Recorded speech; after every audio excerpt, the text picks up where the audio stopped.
Draughtsman training electrical pass in education qualification SSLC में pass होना चाहिए और 3 year diploma in electrical engineering होना चाहिए with 60% marks.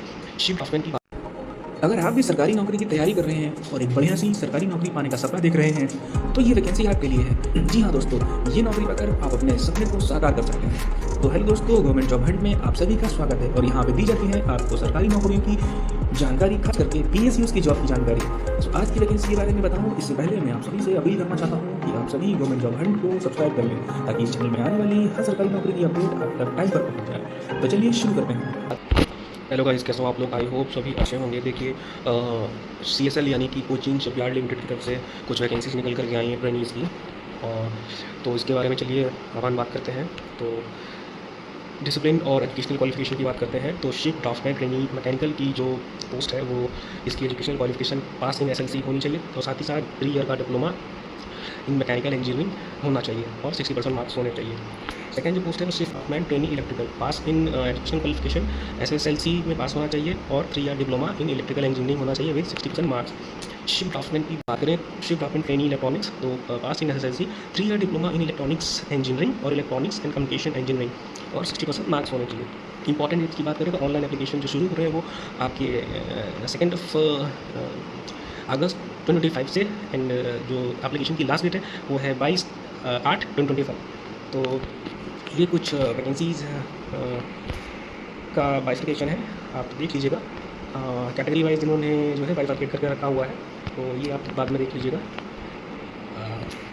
Period of training. The period of training shall be for 2 years. There will be performance evaluation at the end of the year of training, and the second year of training will be provided only to successful candidate.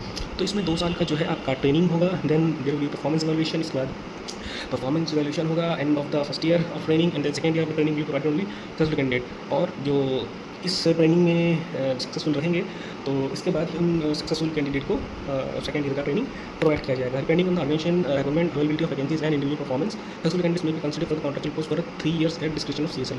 तो ये सारी जो organisational requirements होंगी accordingly उसके ही आपकी performance को evaluate करके जो सक्सेसफुल कैंडिडेट होंगे उन्हीं को कंसीडर किया जाएगा कॉन्ट्रैक्चुअल पोस्ट के लिए, जो कि 3 साल के लिए होने वाला है। तो फर्स्ट ईयर की जो सैलरी देने वाले हैं, स्टाइपेंड देने वाले हैं, वो 14,000 रुपये देने वाले हैं। और compensation extra hours of work जो होगा, जिसे आपका ओवर टाइम भी शायद कहते हैं, तो वो 4,500 आपको मिलेगा। सेकंड ईयर आपका 20,000 का स्टाइपेंड होगा, जिसमें आपको जो ओवर टाइम मिलेगा कंपनसेशन एक्स्ट्रा वर्क का वो 5,000 का मिलेगा। अपर एज लिमिट जो इन्होंने दे रखी है वो 25 ईयर्स ओल्ड रखी है, मिनिमम एज 22 ईयर्स ओल्ड रखी है age on 23 August 2000। The upper age limit relaxable 3 years for OBC के लिए। तो ये कैटेगरी वाइज आपका रिलैक्सेशन भी दे रखा है। मोड ऑफ सिलेक्शन की बात करें तो 100 मार्क्स का CVT होगा for practical test. Candidates are to required to prepare drawing using CAD software which shall be held at CSL coaching. तो CAD सॉफ्टवेयर में आपका जो है ड्राइंग प्रिपेयर करना पड़ेगा आपको प्रैक्टिकल टेस्ट के लिए। The minimum passing marks for practical test shall be as follows. Unreserve categories के लिए 50% मार्क्स, OBC 45%, SC ST 40%। तो CSL में contest complete the certificate qualification shall only permitted to attend a practical test way shall be later. हाँ, तो इसके बाद फिर आपका रैंक लिस्ट तैयार की जाएगी एंड देन आपको इवैल्यूएट करके फिर ये रिजल्ट डिक्लेयर करेंगे एंड देन फिर आपका फाइनल सिलेक्शन होगा। क्वालिफिकेशन की बात करें तो minimum qualification is related from university institute examination board organised by AICTE appropriate statutory authority state central government.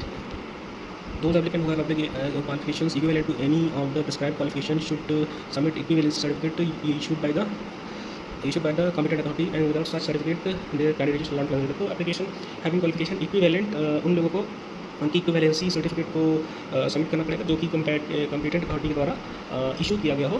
और मिनिमम क्वालिफिकेशन जैसा कि आप देख ही पा रहे हैं आपका जो है रिकग्नाइज यूनिवर्सिटी से होना चाहिए। देन एप्लीकेशन फ़ी की बात करें तो एप्लीकेशन फ़ी 300 रखी गई है। अप्लाई कैसे करना है ये आप वीडियो पॉज करके पूरा प्रोसेस देख लीजिएगा। No TAD shall be paid to candidates. अच्छा, एग्जाम देने के लिए जो भी कैंडिडेट जाएंगे उनको TAD प्रोवाइड नहीं किया जाएगा।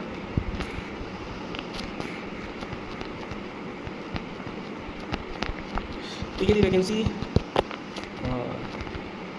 जो कि काफ़ी अच्छी वैकेंसीज़ है, लाइक जो भी अप्रेंटिस के लिए तैयारी कर रहे हैं या जो अपना अभी हाल फिलहाल फ्रेशर हैं और एक नई करियर की शुरुआत करना चाहते हैं और अपने करियर को एक नया आयाम देना चाहते हैं तो उनके लिए ये बहुत बढ़िया अपॉर्चुनिटी है। इसको मिस मत कीजिएगा, इसको फिलअप कीजिए, एग्ज़ाम की तैयारी कीजिए, एग्ज़ाम दीजिए, एग्ज़ाम में बैठिए, लिख करके आइए एंड जो भी हो, जितना भी हो, तैयारी की है, नहीं की है, आप अपने आप को इवैल्यूएट करेंगे एग्ज़ाम के बाद कि आप अभी प्रिपरेशन के किस लेवल पर हैं। ऐसे बहुत सारे रिक्रूटमेंट होते रहते हैं, अभी किसी और पीएसयू में ही यही पोस्ट आएँगी तो आपको उसमें बेनिफिट मिल जाएगा। तो इसलिए आप एग्ज़ाम दीजिए, तैयारी भी बना के रखिए, नहीं भी तैयारी है तो कोई बात नहीं, आप एग्ज़ाम दीजिए, आपको अपनी वैल्यूएशन का पता चलता है।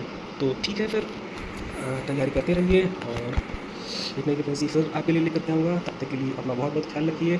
अभी किसी और पीएसयू में ही यही पोस्ट आएँगी तो आपको उसमें बेनिफिट मिल जाएगा। तो इसलिए आप एग्ज़ाम दीजिए, तैयारी भी बना के रखिए, नहीं भी तैयारी है तो कोई बात नहीं, आप एग्ज़ाम दीजिए, आपको अपनी वैल्यूएशन का पता चलता है। तो ठीक है फिर तैयारी करते रहिए और एक नई वैकेंसी फिर आपके लिए लेकर के आऊँगा। तब तक के लिए अपना बहुत बहुत ख्याल रखिए एंड थैंक्स फॉर वॉचिंग।